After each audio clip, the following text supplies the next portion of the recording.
সুন্দরবনে এক নাগিন থাকতো। সেই নাগিনটি খুবই সুন্দরী, তাই সেখানকার পশু পাখিরা নাগিনের সাথে বন্ধুত্ব করতো না। তাই নাগিন সবসময় দুঃখে থাকতো যে তার কোনো বন্ধু নেই।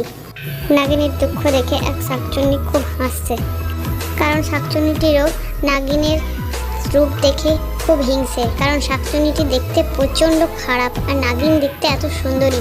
সেই হিংসেতে সে বলছে ঠিক হয়েছে, বেশ হয়েছে, এর কোনো বন্ধু নেই।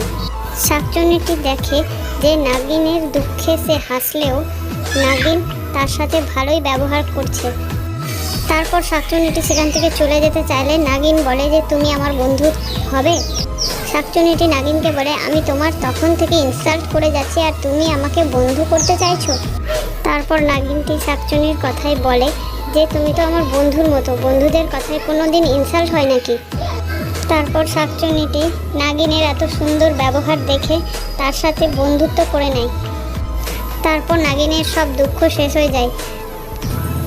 তো বন্ধুরা, শাকচুন্নি আর নাগিনের বন্ধুত্বের গল্পটি যদি তোমাদের ভালো লাগে তাহলে গল্পে লাইক শেয়ার কমেন্ট করে দিও আর চ্যানেলটাকে সাবস্ক্রাইব করে দিও। তো দেখা হচ্ছে পরের গল্পের সাথে।